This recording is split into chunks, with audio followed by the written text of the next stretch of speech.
Bonjour et bienvenue dans le deuxième numéro de la Minute Pédagogique du Phénix. Cette minute sera consacrée à Tartuffe dans une mise en scène de Benoît Lambert. Vous pourrez découvrir ce spectacle les 3, 4 et 5 décembre au Phénix. Voyons ensemble le sommaire. Dans une première partie, nous reviendrons sur le contexte d'écriture de la pièce Tartuffe, puis je vous présenterai quelques éléments sur la mise en scène de Benoît Lambert avant de passer aux traditionnelles pistes pédagogiques. Ce n'est pas la première fois que le Phénix reçoit une mise en scène du Tartuffe, c'est pour cela que je vous renvoie, pour la partie contextualisation, à la minute qui avait été tournée à l'époque par mon prédécesseur Nicolas Turquet, sur une mise en scène d'Éric Lacascade. Vous pourrez la retrouver dans la Phénix TV. Pour compléter la présentation du contexte, je vous renvoie vers une intervention de Benoît Lambert, le metteur en scène, auprès de ses comédiens lors de la première journée de création du spectacle. Cette intervention s'intitule « Molière, un théâtre des circonstances ». C'est une mise en perspective très riche du contexte de la pièce et un vrai regard de Benoît Lambert sur Molière et sur le succès toujours très actuel de ses pièces. Enfin, je vous propose un rapide résumé de l'intrigue de la pièce. L'histoire se passe dans une famille bourgeoise dont le père Orgon va tomber sous la fascination d'un faux dévot, Tartuffe. Ce personnage va s'introduire dans la famille et semer le trouble dans la maison en essayant de tirer le plus grand parti possible de la crédulité de ses hôtes. Tandis qu'Orgon et Madame Pernelle, sa mère, sont complètement sous l'emprise de Tartuffe, la résistance s'organise et les autres personnages, avec Dorine la servante en tête, sont totalement scandalisés par la fascination qu'exerce le jeune homme. Ces derniers vont donc tout mettre en œuvre pour essayer de chasser l'hypocrite de leur maison. Cependant, ni les mises en garde de Cléante, le beau-frère, ni les supplications de la fille Marianne qui veut épouser Valère et non ce monsieur Tartuffe que son père lui destine, ne parviendront à chasser l'hypocrite dévot. Face à cette situation, Elmire, la femme d'Orgon, propose à son mari un stratagème pour faire tomber le masque de Tartuffe. Caché sous la table, Orgon assiste effaré à l'effondrement de ses certitudes. Néanmoins, même si Tartuffe finit par être démasqué, il n'en reste pas moins lié à la famille d'Orgon qui lui a légué sa maison. « La maison est à moi, c'est à vous d'en sortir », lui dit Tartuffe. Il faudra une intervention royale, véritable Deus ex machina, pour débarrasser cette famille à tout jamais de l'hypocrite. Pour débuter cette deuxième partie, je vous présente rapidement le metteur en scène Benoît Lambert, son parcours et ses créations. Directeur du théâtre Dijon-Bourgogne, Centre dramatique national depuis janvier 2013, Benoît Lambert compte plus d'une vingtaine de créations à son actif. Ancien élève de l'École normale supérieure, il a étudié l'économie et la sociologie avant de suivre l'enseignement théâtral de Pierre Debauche à Paris au début des années 90. En 1993, il crée avec le comédien Emmanuel Vérité le Théâtre de la Tentative et signe depuis lors toutes les mises en scène de cette compagnie. Formateur, il intervient dans plusieurs écoles supérieures d'art dramatique, notamment l'école du TNS ou l'école de la Comédie de Saint-Étienne. Il est depuis septembre 2011 le parrain de la promotion 25 de cette école et il est à ce titre membre de l'ensemble artistique de la Comédie.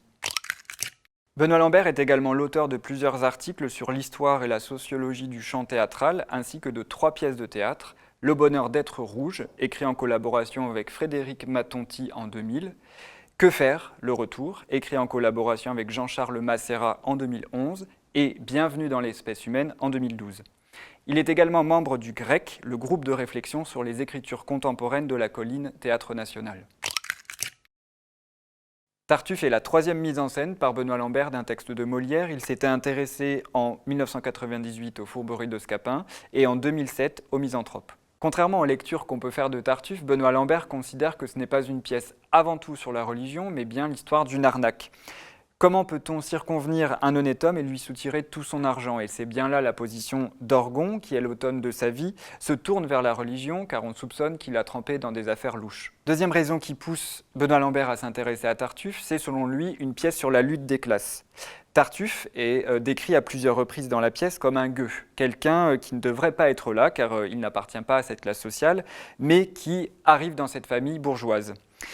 Ce qui intéresse Benoît Lambert, c'est la volonté d'ascension sociale de Tartuffe. C'est d'ailleurs l'un des enjeux de la lecture marxiste que fait Benoît Lambert de la pièce. Troisième caractéristique qui intéresse Benoît Lambert dans cette pièce, c'est le fait que ce soit une histoire de famille. L'une des difficultés pour lui, c'était de réussir à ce que le public croie à cette histoire de famille, et pour cela, il a convoqué une troupe pour la jouer. Selon lui, toutes les partitions sont intéressantes et ont une place essentielle dans la progression de l'intrigue. On assiste à une lutte des générations, puisqu'au-delà des personnages, ce sont des systèmes de valeurs qui s'affrontent. Madame Pernelle, Orgon, contre le reste de la famille. Orgon contre sa fille sur la question du mariage. Tartuffe va être le révélateur de ce dysfonctionnement et des faux-semblants qui règnent dans cette famille. Dernier critère qui retient l'attention de Benoît Lambert, c'est la composition très moderne de l'intrigue. Il se propose d'ailleurs de suivre ce rythme haletant et le mélange des deux intrigues. À l'ouverture du rideau, la scénographie offre une image frappante et impressionnante au spectateur.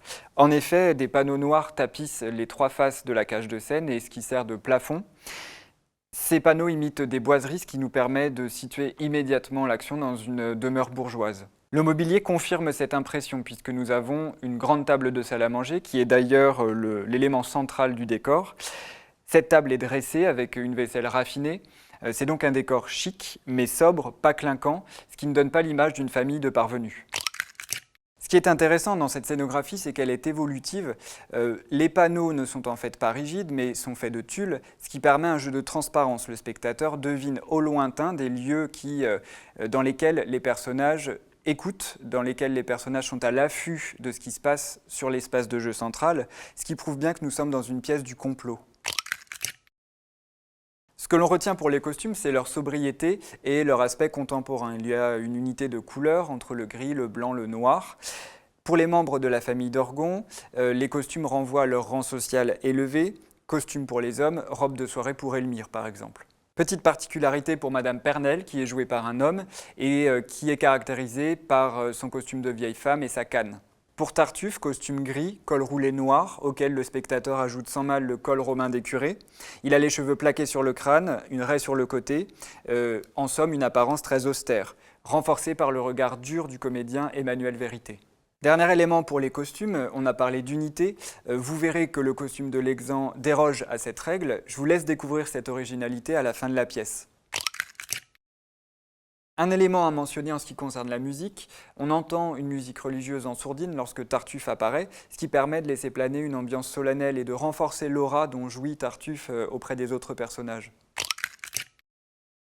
Comme à l'accoutumée, je vous propose une organisation des pistes en deux temps, avant et après le spectacle.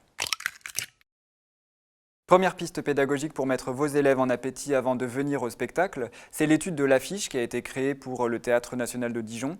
Elle est intéressante puisqu'on peut y découvrir la symbolique de la manipulation, de la marionnette. La deuxième piste pédagogique aura pour objectif d'entrer dans le texte et de poser les bases de l'intrigue. Elle tournera autour de la scène 1 de l'acte 1, où Madame Pernelle, en véritable chef d'orchestre, condamne le mode de vie des autres personnages et prend la défense de Tartuffe. Premier point intéressant à aborder, c'est l'originalité de l'exposition, puisque dans la première scène, la quasi-totalité des personnages sont présents sur scène, alors que chez Molière d'habitude, le plateau se remplit au fur et à mesure qu'avance la pièce.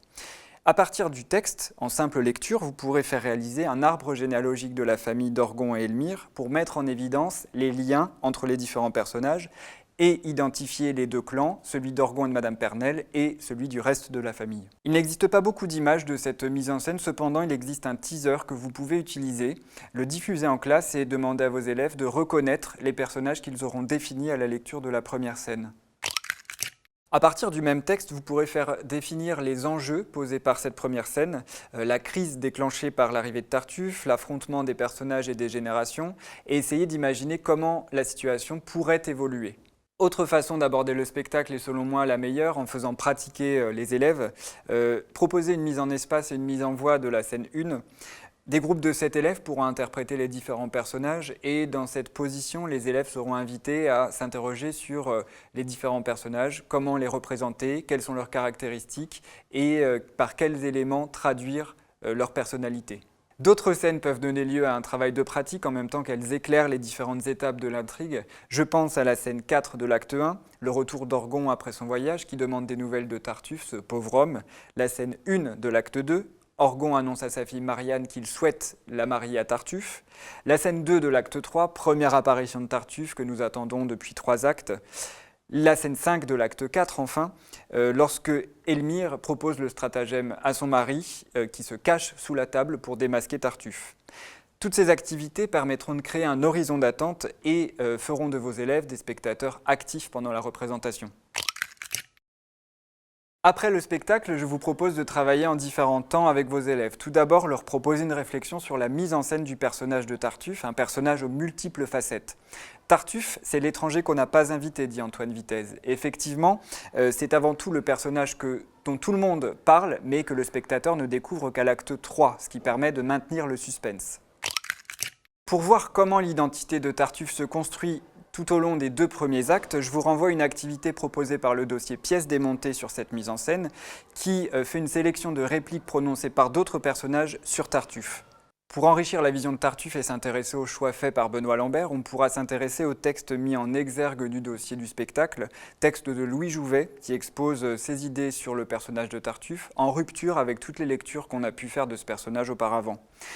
Vous pourrez compléter ce travail par la note d'intention de Benoît Lambert qui donne sa conception du personnage, je cite « On peut voir Tartuffe comme un voyou sympathique, séducteur et roublard, un fourbe irrésistible comme les affectionnent la littérature et le cinéma populaire, un genre d'Arsène Lupin déguisé en dévot pour mieux réussir son coup, une crapule charmante dont l'entreprise malhonnête prend des allures de revanche de classe. » On voit bien ici que Benoît Lambert ne s'attache pas à la dimension religieuse ou anticléricale de la pièce, mais bien à son aspect économique. À partir des souvenirs des élèves et d'images de la mise en scène, vous pourrez voir dans quelle mesure on retrouve ces différentes facettes du personnage dans la mise en scène de Benoît Lambert. Cela permettra un travail sur le choix du costume, de la musique, du jeu d'Emmanuel Vérité, le corps, la voix, et également le choix d'un comédien jeune pour incarner Tartuffe, qui est comme un équivalent de Damis et qui d'ailleurs lui vole son père, puisque Tartuffe est déshérité d'Amis. Tartuffe étant l'une des pièces les plus jouées du répertoire, il existe pléthore d'images de ce personnage. J'en ai sélectionné quelques-unes avec des partis pris radicaux et différents les uns des autres, que vous pourrez retrouver dans un corpus mis en ligne dans les références pédagogiques. Autre point d'entrée pour analyser le spectacle, la question des femmes, de leur émancipation qui se cristallise dans cette pièce autour de la question du mariage. Vous pourrez pour cela consulter un document que j'ai mis en ligne dans les références pédagogiques également. Enfin, vous pourrez vous intéresser à la scénographie choisie par Benoît Lambert et à son caractère évolutif. Pour cela, vous pourrez vous référer à une interview du scénographe et à des croquis qui représentent l'évolution de la scénographie du projet initial jusqu'à sa réalisation. Vous trouverez ces documents dans le dossier Pièces démontées. Ce deuxième numéro de la Minute Pédagogique se termine. Je vous rappelle les dates de Tartuffe. Vous pourrez découvrir cette pièce les 3, 4 et 5 décembre au Phénix. Quant à moi, je vous dis à bientôt pour un prochain numéro.